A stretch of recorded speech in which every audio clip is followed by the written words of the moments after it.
Ladies and gents, welcome to the podonthego show. I'm your host, Raz. And this week we've been talking all about consistency. I'm giving you guys a lot of tips and tricks on how to stay consistent in your podcast, a lot of resources, a lot of examples of great podcasts that remain consistent over the years. And today is Free Game Friday, and we're going to talk about the importance of consistency. And there's a few reasons why I think consistency is so important. And a lot of people don't talk about it, the benefits of consistency, as much as how to stay consistent and that people should stay consistent. But there's a few benefits. And it's a Free Game Friday also because I think this is going to apply to not just your podcast, but it also applies to your business, your relationships, your life, your future, your past, everything, you know? So a few key benefits we're going to cover today very quickly. Number one is the compound effect. Number two is the snowball effect. And number three is how failure basically becomes irrelevant over time if you're consistent enough.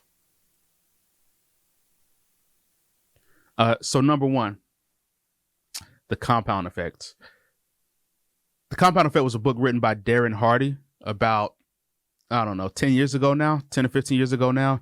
And I remember when I first started listening to podcasts back in 2012 or so, every entrepreneur podcast, small business podcast was listening and talking about the compound effect. Everybody read it. So I bought the book, but I never read it.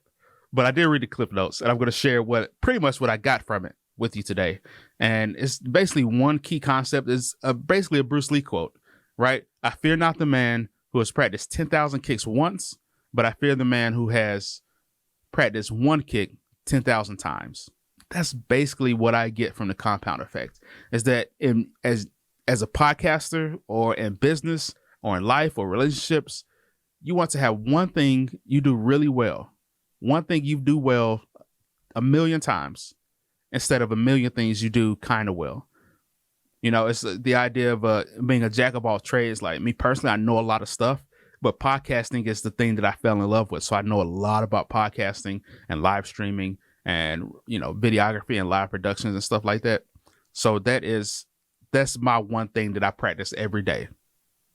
And there's power in that because then you become experienced in a topic. And 9 times out of 10, you don't have to apply to a job. You can start a business or whatever, but you don't have to apply to a job anymore because people will seek you out if you become known as the best in your area, in your state, in your nation at one thing. Right. And a great example of this is a podcast called Eofire. It's one of the podcasts that introduced me to the podcast industry in the world and the business of it.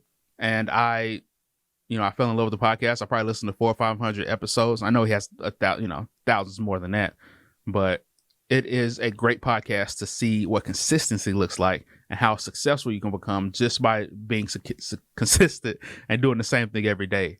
He does a 15-20 minute podcast 7 days a week. He batches it. Everything has a process. Everything's in order. And it's a masterclass really on how to stay consistent. If you want an example of how to do a podcast the right way, some people like it, but some people love it. Some people don't like it, the podcast, because it is the same thing every time. And if you listen to a few hundred episodes, you get a little bored. But I remember listening back when he first started, and I was just enthralled for literally hundreds of episodes until I got the courage to do it myself, to start a podcast myself. But definitely check out eofire.com. Number 2, the snowball effect. This is a concept I learned when I was doing real estate. When I was a real estate agent in Charlotte, I believe, might have been Chicago. But the idea is that you got to start small and things are going to take time. But once it builds up and once you get 1 client or 2 clients or 3 clients, they're going to start referring people to you if you do great work for that one person. And they're going to refer somebody to you. And then they might refer 2 or 3 people to you. And then those 2 or 3 people will refer 3 or 4 people to you. So before you know it, you have a large list of clientele that love you and that support you and that want to work with you. But it just takes time sometimes. Sometimes people will reach out to you, especially in real estate or business, or if you're a podcast studio owner, you're watching this, people will come by and they say, I want to start a podcast. It might be 2 or 3 months before they finally pick up the courage and find the time to actually start it and come see you. But, you know, if you're doing the same thing every day, it doesn't matter when they come back because you're going to be there and they know that you'll be there. So they will come back to you versus if you're not there, then they're going to go to somebody else that's, you know, your competitor. So you just have to keep rolling. You have to keep rolling downhill. And the bigger you get and the longer you go, the bigger the ball becomes and the greater your success comes. Every year since I started my business 4 years ago, my revenue has doubled. You know, my end of year profit has doubled or tripled just by continuing to do the same thing and working with great people and being the best doing the best work I can for every single client. And sometimes it works out, sometimes it doesn't. But that's what the snowball effect is. So you just have to wait until your snowball gets big enough. And then, you know, it's just, you don't even have to work for ads. Everything will be word of mouth. You don't have to work for new business. Everything will be word of mouth. So that's the snowball effect. Just basically what the snowball effect says is take your time, be patient, and keep doing what you do the best consistently. Number 3, failure becomes irrelevant, basically. You know, mistakes are minuscule when you are doing the same thing every day and you're producing great content on a daily basis. The small things mean less. The small mistakes have a smaller impact. For instance, if you are doing one podcast a month, but the audio is horrible, then you're going to think about that horrible audio for the rest of the month until the next time. There might not even be a next time because now you're all anxious and scared and you don't even want to do it anymore. You've built it up in your mind. But if you're doing something every week, that becomes less. If you're doing something every day, 5 days a week, 3 days a week, that fear of failure becomes less and less and less because you have a track record of success. And you know that even if, I made a mistake here, the success outweighs the small failure. So one mistake out of 100 is small. If I do 100 episodes of a podcast and I screw up one episode, it's small. I remember my first podcast was the New Agent Edge. I've probably said that 1,000 times before. A lot of people, go check it out if you haven't seen it before. But it was a real estate podcast. I interviewed a lot of cool people in the real estate industry. And I lost an episode, completely lost it. It was a CEO of this large company out of Canada, and I just completely lost it. I can't remember if my hard drive died or like I pulled it out too early and just completely lost the episode. But I just stopped publishing after that. I stopped the entire podcast after that because I was so stressed out about making a mistake. So it's only like 7 or 8 episodes of that, right? But then fast forward to the Savannah Business Showcase in Savannah, my local radio show, and I did 2 episodes a week. And okay, so the audio sucked here, or there was somebody in the background here. My son interrupted me, in the background because he would come to the studio with me. Didn't even matter because I had literally 50 or 60 episodes that turned out great. Same thing with this thing I'm doing now, the show I'm doing now, the Podonthego show. Last week, it was terrible. I feel like, I just wasn't in the groove yet. But this week I feel a lot better. This week I feel quite a bit better about the content I'm putting out. And I know that it's just going to get better and better the more I do it. Because, I'm doing so many. I'm being consistent with it. Also, failure becomes irrelevant because losing a client or a few viewers is not the end of the world.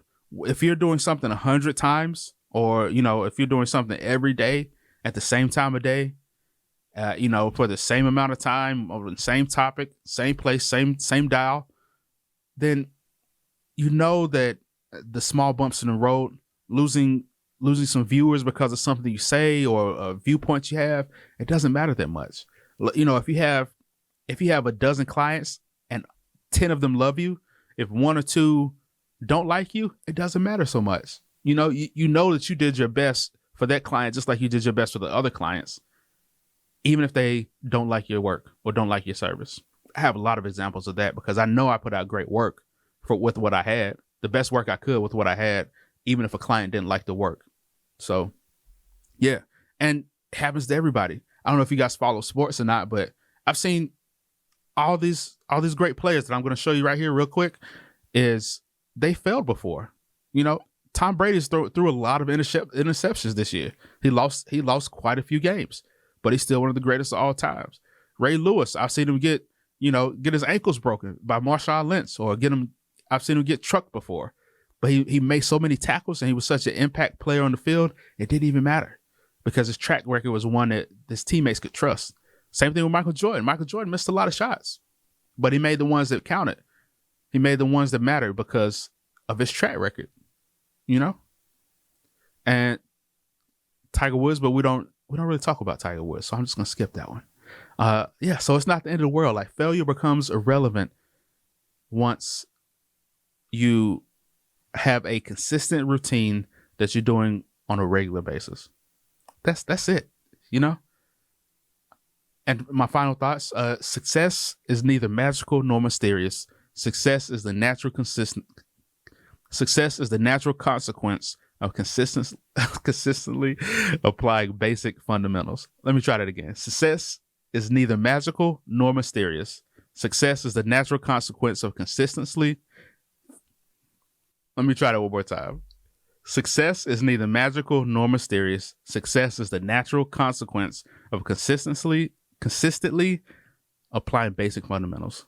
All right, whatever. I screwed that completely up, but you guys can read it. I should just let you read it, right? So that's it. No, failure is important because it hurts. You need to have to learn from it. But if you're doing things every day, day in and day out, you put it in your mind that you're not going to give up, you're not going to quit, and you're just going to keep rolling with the punches, just like I did there with that quote read. It doesn't matter because the next quote I'll practice before I read it. And if I can't say it, I'll choose another quote. And that's what you have to do with your business. That's what you have to do with your kids and your relationships.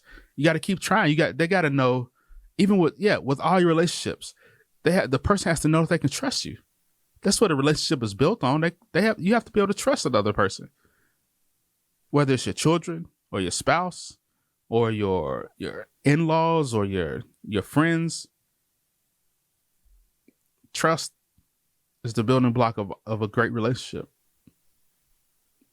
All right, man. Thank you guys for watching. It's been a great week on consistency. I don't know what the thing will be next week yet, but please, please, please continue to watch. Check it out. This has been the Pod on the Go Show. I am your host, Raz. You can check me out at podonthego.com. Follow and subscribe on YouTube. And just love you guys, man. Have a great weekend. Peace out.